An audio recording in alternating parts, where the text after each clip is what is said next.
Next है sickle cell anaemia. Sickle cell anaemia जो होता है ये ऑटोसोम लिंक रिसेसिव ट्रेट होता है एंड ये ट्रांसमिट होता है पेरेंट टू ऑफस्प्रिंग। जब दोनों पार्टनर्स कैरियर होता है जीन के लिए, मतलब कि हेट्रोजाइगस होता है, तब सिकल सेल एनीमिया का कंडीशन देखा जाएगा प्रोजेनी में। एंड ये डिजीज को कंट्रोल करता है single pair of allele, and single pair of allele में आता है HbA एंड HbS। एंड इसका 3 जेनोटाइप होता है, मतलब कि किसी भी इंडिविजुअल में अगर HbS रहता है तो ये डिजीज शो करेगा। HbA HbS जो हो जाएगा ये हेट्रोजाइगस हो जाएगा एंड ये डिजीज शो नहीं करेगा, ये कैरियर होगा। तो 2 जेनोटाइप हो गया, HbS HbS HbA HbS, and third genotype में आ जाएगा HbA HbA जो कि प्योर नॉर्मल होगा। तो ये लाइन को सिंपल क्रॉस करवा के समझते हैं। देखो ये फीमेल है एंड ये मेल है, तो फीमेल में लेते हैं XX एंड मेल में लेते हैं XY। तो यहाँ पे सिकल सेल एनीमिया में क्या करेंगे, इसको लेंगे HbA एंड इसको लेंगे HbS, फिर इसको लेंगे HbA एंड इसको लेंगे HbS। दोनों हेट्रोजाइगस है। तो अब यहाँ पे देख सकते हैं जो प्रोजेनी होगा उसमें सिकल सेल एनीमिया होगा, ये हो जाएगा HbA HbA एंड फिर इसका क्रॉस इससे करवाएंगे तो ये हो जाएगा HbA HbS HbS एंड ये हो जाएगा HbS। तो यहाँ पे देख सकते हैं ये प्रोजेनी जो है ये अफेक्टेड है, मतलब कि इसमें सिकल सेल एनीमिया होगा। एंड ये HbAA वाला जो है ये प्योर नॉर्मल है, इसमें कोई भी सिकल सेल एनीमिया नहीं होगा। एंड ये दोनों सेम है HbA HbS, तो ये कैरियर की तरह एक्ट करेगा, मतलब कि ये सिकल सेल एनीमिया का कैरियर होगा। तो यहाँ पे 1 2 3 जेनोटाइप हो गया। सिकल सेल एनीमिया इसलिए होता है कि ग्लूटामिक एसिड जो प्रेजेंट रहता है 6th पोजीशन पे वो कन्वर्ट हो जाता है वेलिन में। एंड ये 6th पोजीशन जो होता है मतलब कि हेमोग्लोबिन मॉलिक्यूल है, तो उसके पास बीटा ग्लोबिन चैन होता है, तो उसी के 6th पोजीशन पे ग्लूटामिक एसिड प्रेजेंट रहता है एंड ये कन्वर्ट हो जाता है वेलिन में, जिसके वजह से अराइज होता है सिकल सेल एनीमिया। एंड फिर यहाँ पे बोला गया है कि सब्स्टिट्यूशन जो हुआ है अमीनो एसिड का ग्लोबिन प्रोटीन में वो इसलिए हुआ है कि सिंगल बेस का सब्स्टिट्यूशन हुआ है 6th पोजीशन पे बीटा ग्लोबिन के चैन में। मतलब कि पहले GAG था तो कन्वर्ट हो गया है GUG, मतलब कि पहले अमीनो एसिड था GAG तो अब हो गया है GUG। म्यूटेंट हेमोग्लोबिन मॉलिक्यूल जो रहता है ये पॉलीमराइजेशन करता है, मतलब कि ये जो म्यूटेंट हेमोग्लोबिन रहता है एक दूसरे से मिलके एक चैन बना लेता है। एंड यहाँ पे ऑक्सीजन जो रहता है वो बहुत ही कम रहता है, जिसके वजह से जो RBC का शेप जो रहता है वो चेंज हो जाता है। पहले RBC का शेप था बाइकॉन्केव डिस्क, अब हो जाता है इलोंगेटेड सिकल लाइक स्ट्रक्चर। ये फिगर दिया गया है रेड ब्लड सेल का, यहाँ पे अमीनो एसिड का कॉम्पोजिशन भी दिखाया गया है।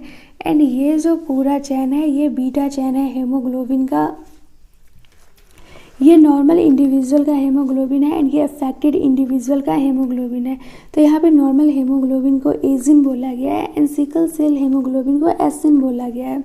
तो हम सेंट्रल डॉग्मा जानते हैं DNA से mRNA बनता है, mRNA से प्रोटीन बनता है। तो यहाँ पे देख सकते हैं अमीनो एसिड एक दूसरे से ऐड होकर पूरा प्रोटीन का फॉर्मेशन कर दिया है।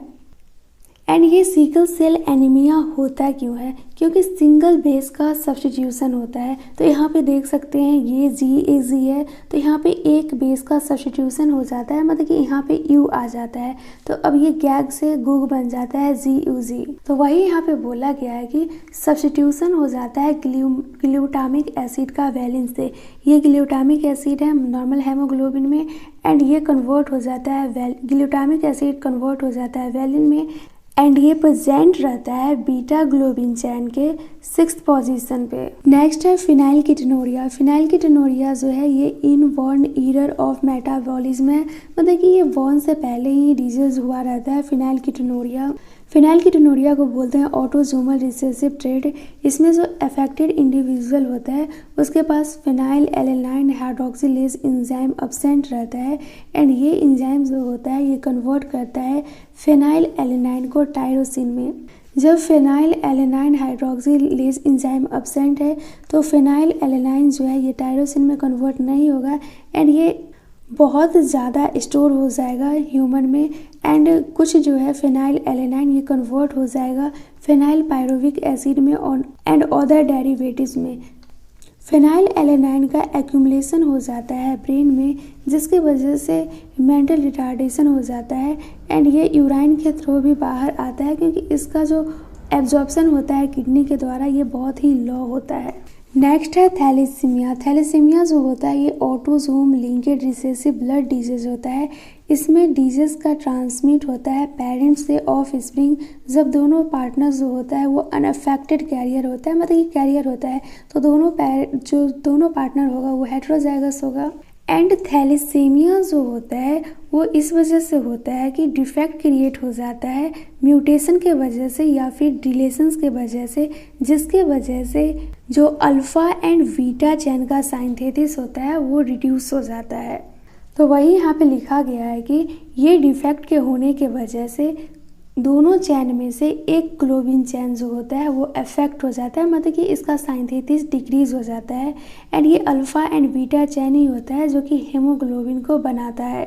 थैलेसीमिया होने के वजह से एबनॉर्मल हेमोग्लोबिन मॉलिक्यूल्स का फॉर्मेशन होता है, जिसकी वजह से कि एनीमिया भी होता है एंड एनीमिया का होना ये डिजीज का कैरेक्टरिस्टिक है। थैलेसीमिया को क्लासिफाई किया गया है उसके चैन के बेसिस पे, मतलब कि हेमोग्लोबिन मॉलिक्यूल का कौन सा चैन अफेक्टेड है। तो फर्स्ट दिया गया है अल्फ़ा थैलेसीमिया। अल्फ़ा थैलेसीमिया में जो प्रोडक्शन होता है अल्फ़ा ग्लोबिन चैन का वो अफेक्टेड होता है। नेक्स्ट है बीटा थैलेसीमिया।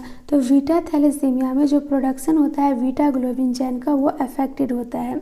अल्फ़ा थैलेसीमिया को कंट्रोल करता है टू क्लोजली लिंकेड जीन जिसका कि नाम है HbA1 एंड HbA2 एंड ये जो HbA1 है एंड HbA2 है ये दोनों पेरेंट्स के क्रोमोसोम नंबर 16 पे प्रेजेंट होता है।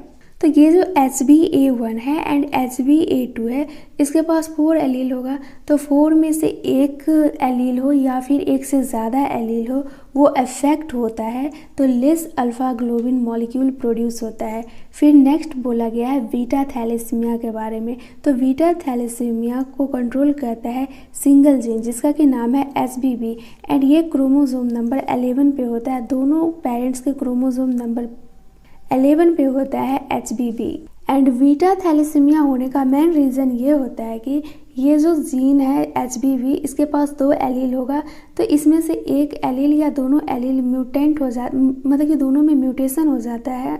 नेक्स्ट है थैलेसीमिया डिफर करता है सिकल सेल एनीमिया से, क्योंकि थैलेसीमिया जो है ये क्वांटिटेटिव प्रॉब्लम है। क्वांटिटी मतलब कि कितना क्वांटिटी में कोई भी चीज़ प्रोड्यूस हुआ है एंड वही बात करें सिकल सेल एनीमिया का तो वो क्वालिटेटिव प्रॉब्लम है, मतलब कि क्वालिटी में ही चेंज आ जाना। तो सिकल सेल एनीमिया में देख सकते हैं क्वालिटी में ही चेंज आ गया है। पहले बायो कॉन्केव डिस्क RBC था, अब जो हो गया है ये इलोंगेटेड सिकल लाइक हो गया है स्ट्रक्चर।